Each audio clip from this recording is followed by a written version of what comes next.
সত্যি হাবুলের সাথে অপুর বিয়ে হচ্ছে নাকি? না না দোষ, এই যে বললি। আরে ও তো বাবা মা ঠিক করেছে, আমরা পাড়ার দাদারা গেছি তো। এই আমরা মানে আমিও আছি নাকি এর মধ্যে? আন্ডারওয়্যার ছাড়া কোথাও গেছি কখনো? চল। এই না না না না না, হাবুলের মাকে তুই জানিস না, ও সাংঘাতিক মহিলা। আর মা মারা তো শুনেছি সব এক একটা ডাকাত। আমি নাই ভাই। আপনি থাকছেন স্যার? তাই চাইছে। কি চাই চাঁদন? না কাকিমা, আমরা হাবুলের বন্ধু। হাবুল বাড়িতে নেই কাকিমা? না নেই কেন, কি দরকার? শুনলাম নাকি হাবুলের সাথে ওপর বিয়ে হচ্ছে। কে অপু? রাজন ঘাটের ওপর না? অপু? হ্যাঁ।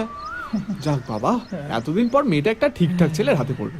আমার ওকে নিয়ে খুব টেনশন ছিল জানেন কাকিমা। কেন তোমার চিন্তা ছিল না কেন? মানে অপুর বাবার কাকা হয় তো, ওরা না একদম পাশাপাশি থাকে বুঝলেন। অপু বাবা আমাদের শিবুকে অপুর জন্য ছেলে খোঁজার দায়িত্ব দিয়েছিল, কিন্তু ভালো ছেলে মোটে পাওয়া যাচ্ছিল না কাকিমা।